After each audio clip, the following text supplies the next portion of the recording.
vamos a dar la palabra al maestro Jesús Segura. El maestro Segura nos va a hablar acerca de los movimientos sociales y sus alcances. Bueno, un poquito para variar, hacíamos los estilos, son muy complejos. Bueno, voy a leer esto y trataré de ser claro y no apartarme porque si me aparto, válgame Dios. El siguiente artículo está integrado por 3 apartados, de alguna manera sintéticos, por la cantidad de información y los variados puntos de vista al respecto. Trato de hacer un resumen muy apretado de las caracterizaciones de los movimientos sociales, los nuevos movimientos y las tendencias de evolución que han tenido hasta la fecha, así como algunas propuestas que permiten observar sus logros y limitaciones. En el primer apartado se hace un breve recorrido de la génesis de los movimientos sociales, destacando sus particularidades y diferencias, así como las dificultades que representan para su estudio e investigación en las ciencias sociales. En el segundo apartado se describe a los nuevos movimientos sociales y las diferencias de fondo y contenido con los viejos movimientos sociales. En el tercer apartado se presenta una propuesta viable y crítica para describir desde la teoría de sistemas un nuevo abordaje sobre los nuevos movimientos sociales y algunos elementos centrales que se observan y permiten identificar la evolución de la participación en las llamadas economías emergentes y países pobres del mundo. También ahí se hace una síntesis acerca de la participación social y un arriesgado balance de los logros y limitaciones sobre la temática de la participación para destacar los aspectos más importantes y reivindicables de las aspiraciones de cambio. Número 1. Antecedentes históricos de los movimientos sociales. Podemos afirmar que las primeras acciones consistentes de movilización social que se llevan a cabo al despuntar el siglo XVI y su difusión e influencia se logra gracias a la imprenta en Europa Occidental. Es allí donde se ubican las revueltas campesinas, las rebeliones de esclavos, la subversión de la aristocracia y los movimientos religiosos. No así la protesta social. Los movimientos sociales que se consideran como específicamente, es decir, como un fenómeno del siglo XIX. Las primeras descripciones sobre ellos surgen en Europa, iluminados por la fuerza y el imaginario de transformación revolucionario socialista. No es gratuito que el sujeto histórico fundamental fuera el obrero, la clase y la conciencia social la condición, los medios de lucha los sindicatos y el fin la toma del poder. Este esquema histórico de surgimiento de los movimientos sociales en América Latina adquiere otras características dado el nivel de desarrollo económico y político. En efecto, la imagen del movimiento revolucionario sigue inspirando la participación, pero los actores de la tradición socialista varían considerablemente. Acá, además de obreros, aparece el campesino pobre o despojado, y el sector popular con otras demandas, que ideológicamente estaba convencido de que con un cambio de sistema se iba a resolver sus necesidades. Volveré más adelante sobre este punto para precisar algunas cuestiones. 2. Los nuevos movimientos sociales. Es muy importante tener claridad sobre este proceso de evolución de la movilización y la participación social, para poder entender la condición y las características actuales de los llamados nuevos movimientos sociales, que son eminentemente un fenómeno del siglo XX. Los nuevos movimientos sociales surgen en la década de los 60. En términos generales, sus teóricos señalan que se originan por las crisis económicas, políticas y organizacionales de la sociedad, aunque precisan: 1. que son nuevas formas de expresión de lucha; 2. son productos de los efectos negativos del industrialismo; 3. transforman los valores sociales y de esta manera responden a nuevas demandas; 4. se asientan en la autorrealización individual, la libertad, la pérdida de sentido, la pluralidad, la búsqueda de identidad, los valores y la reivindicación de los derechos. Hay un conjunto amplio de teorías que, por la precisión que demandan y la brevedad del tiempo, no es posible tratar aquí.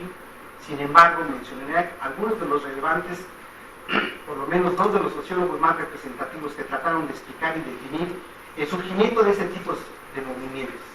Me refiero a Alberto Menucci y a Alain Touré, ya que de alguna manera ellos fueron los primeros autores que abordaron el tema en la década de los 70.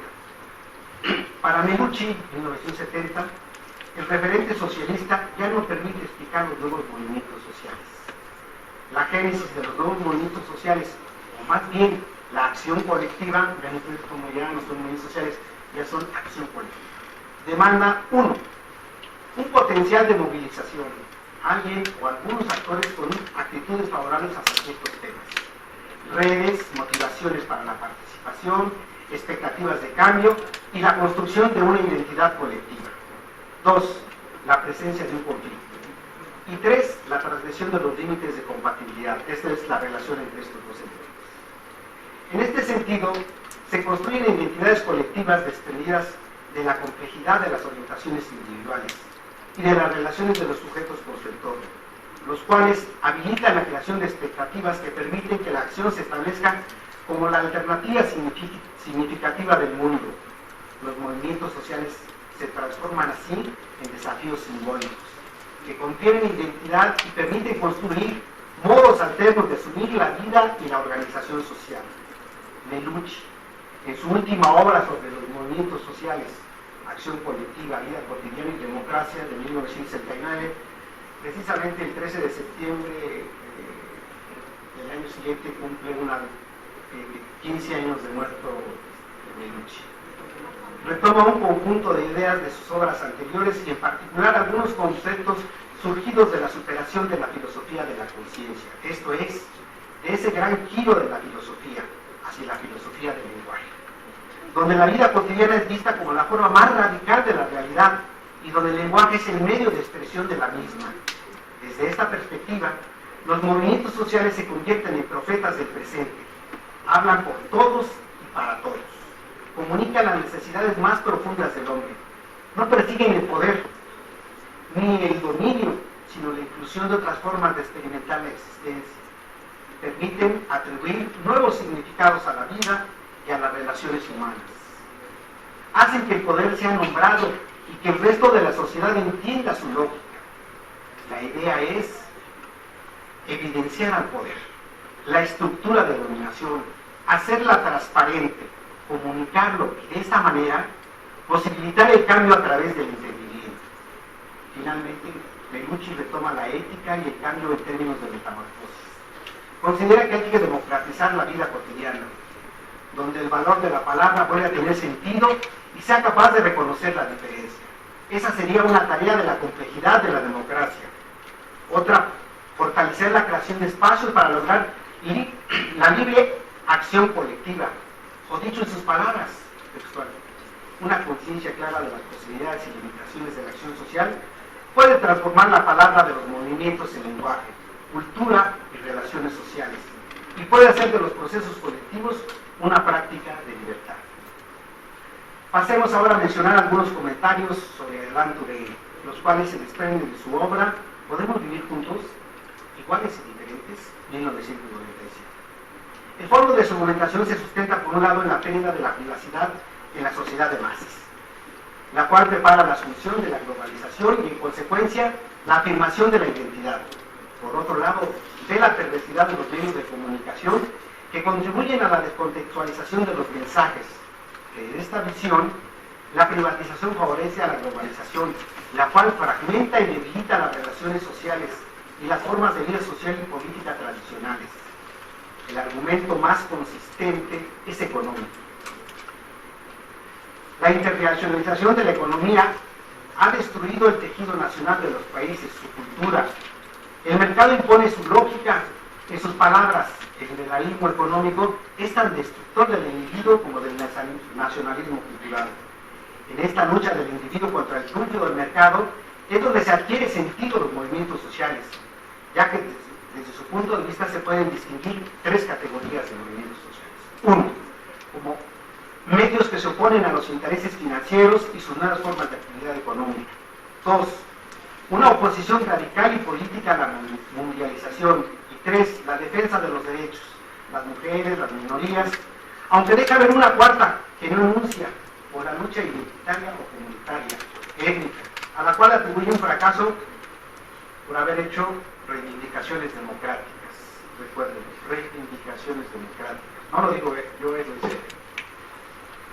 Desde esta lógica, los movimientos sociales defienden los derechos, intereses y cultura de un actor social completo. Por lo tanto, de la diversidad social y cultural. En síntesis, se manifiestan por la solidaridad, la comunicación, el pluralismo y una democracia renovada y ampliada, la cual debe construir sobre principios morales. Hasta aquí he tratado de exponer un conjunto de ideas y teorizaciones de la tradición clásica en ciencias sociales sobre los nuevos movimientos sociales. 3. Un nuevo paradigma y una propuesta sobre los movimientos sociales, los movimientos de protesta. El problema de fondo en la discusión sobre los movimientos sociales, sean los viejos o los nuevos, omnibilan lo siguiente: ¿qué entendemos por sociedad? ¿Y de qué clase de sociedad estamos hablando? ¿Por qué tienen que aparecer movimientos de rebelión? ¿Por qué tienen que aparecer movimientos de subversión, de lucha, de transformación por el derecho de las personas, en contra de las injusticias, la pobreza, la exclusión, por mencionar solo algunos? ¿Por qué? ¿Por qué? ¿Por qué? Y la pregunta que de alguna manera ya abordaron y contestaron los teóricos de los nuevos movimientos sociales, la teoría clásica contemporánea, llámese marxista, funcionalista o estructural funcionalista, no describen a la sociedad de nuestro tiempo. La respuesta es no, no la describen. Y una tercera pregunta más. ¿Le corresponde a la teoría, en nuestro caso social, explicar nítidamente la realidad y sobre todo constituirse en la profeta de la sociedad del futuro, como el positivismo, o como el marxismo, o con cualquier otra religión?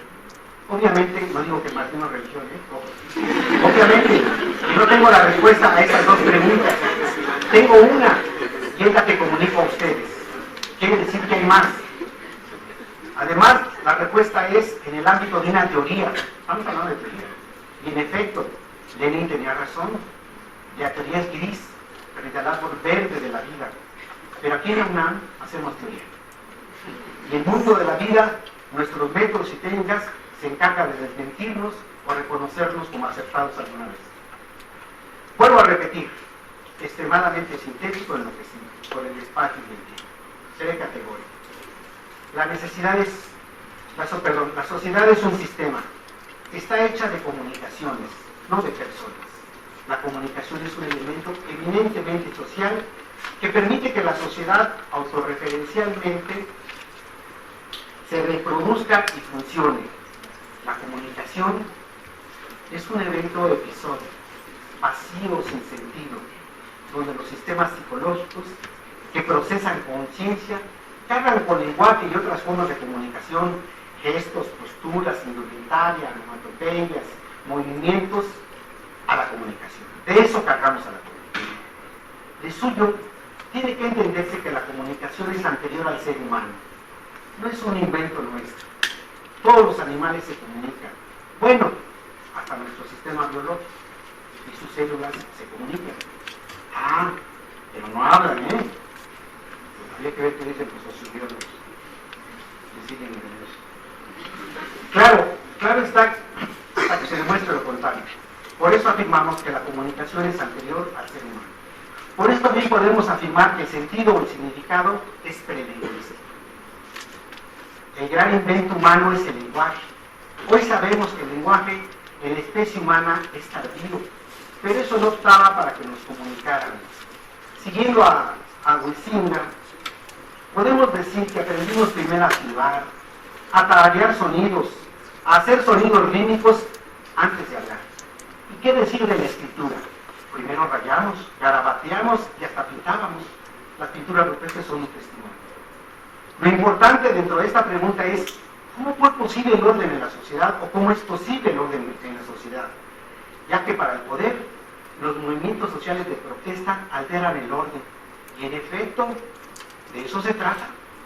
De romper la aparente armonía de la sociedad, de generar reflexión, cuestionamiento, crítica, de que en realidad nos comunicamos. No de que hablamos y hablamos creyendo que nos comunicamos. Sin entendimiento, los mensajes y lo que se intenta informar no es comunicación. Hay soliloquios, narraciones, donde cada quien selecciona y entiende lo que quiere. A partir de esta perspectiva teórica podemos observar más rigurosamente a ese fenómeno complejo llamado movimientos sociales. No se niega ni se excluye su semántica, no se opta por hablar, sino que se opta por hablar de movimientos de protesta, donde podamos identificar que el medio de operar es la protesta y los temas el contenido. Esta binaridad, que parece simple pero es compleja, describe su modus operandi. Ayer, los presos políticos, mejor salario, la democracia sindical, alto a la represión, la desaparición del cuerpo de granaderos, castigo a los culpables, la disolución del artículo 145 y 145 bis, eran las demandas del movimiento 68, de la constitución política, etcétera, etcétera. La forma de protesta callejera y toda la riqueza semántica y comportamental que ustedes puedan imaginar. Hoy, la ecología, hoy es la ecología, el género, los derechos humanos y todo tipo, la libertad, el sujeto, los valores, la diversidad y todos los que quieran considerar. Ya no se trata de cambiar el mundo, el sistema, de asumir el poder, no. Se trata de protestar, de exigir que el poder cumpla con sus funciones, de que vigile, ordene, castigue a los corruptos, que solucione los problemas, que acabe con la pobreza, que incremente la matrícula para estudiar, que garantice que cree más empleos, etcétera, etcétera, etcétera. A primera vista parecería que estoy banalizando sus prácticas. No, compañeros. Solo describo las demandas que realizan. Pero ojo, eso tiene efectos. Claro, que su sistema político en su evolución y complejidad se ha distanciado del mundo de la vida de las poblaciones. Es incapaz de visualizar y de prever las necesidades, y si acaso las ve, no le interesa. A los movimientos de protesta, sí. Tienen la sensibilidad a flor de piel, y tampoco requieren de los análisis profundos, reflexivos y sesudos de coyuntura. Claro, que no son despreciables, no los desprecien de ninguna manera, pero su lógica es otra. Partir de los actos y los hechos, y luego problematizar, y luego reflexionar, y luego teorizar, identificar la génesis de sus frases, de sus héroes, de sus logros, de sus luchas, de sus fracasos, de cómo fue el movimiento, de cómo creció, de cómo se sintieron. La vida afectiva de la que el compañero Pablo habla bastante acerca de ello. Los movimientos de protesta son polifuncionales, diría Hegel. Participa quien quiere, cuánto y cuando quiere. No demandan solo una identidad, ni adscripción de clase, ni nivel de conciencia profundo, no. Solo sensibilidad, sensatez mínima y pensar que las cosas pueden ser y hacerse mejores. La protesta forma parte de su identidad. Los movimientos de protesta también son el espacio de socialización política, de aprendizaje, de generación de conciencia crítica. Son el entorno de la política, son los observadores del subsistema político. Comunican al sistema político que los estamos observando y que la sociedad también. En este sentido, los movimientos de protesta comunican temas, o si quieren también problemas, crisis, que ningún otro subsistema de la sociedad ve. Y no solo porque el entorno sea más complejo, sino porque no son transparentes. De esta manera, los movimientos de protesta emplazan e introducen con cierta regularidad temas en la agenda política. Claro, retardadamente, como la participación minoritaria, logra cambiar cosas, quizá no como lo hubieran deseado y no en el mejor momento, pero la huella perdura y ese es su triunfo. Nosotros posibilitamos la generación, yo soy de la cola del 68, posibilitamos la reforma política, que se hablara de democracia, que se hablaran de otras instituciones, que se hicieran inclusiones de otras cuestiones, que se derogaran artículos de la Constitución. Claro, no fue en el momento cuando lo pedimos, pero se hizo. Ciertamente, los movimientos de protesta son frágiles, temporales, paradójicamente, no pueden ser reducidos a una forma de organización, que eso sería lo ideal. Pero no puede ser. Desde esta perspectiva, los movimientos de protesta son terriblemente, como todos y cada uno de ustedes, autorreferenciales. Esto es, desde dentro empiezan a operar. Claro, necesariamente observan el entorno, pero finalmente su reproducción y operación es desde ellos mismos. Esto habría que tenerlo muy en cuenta.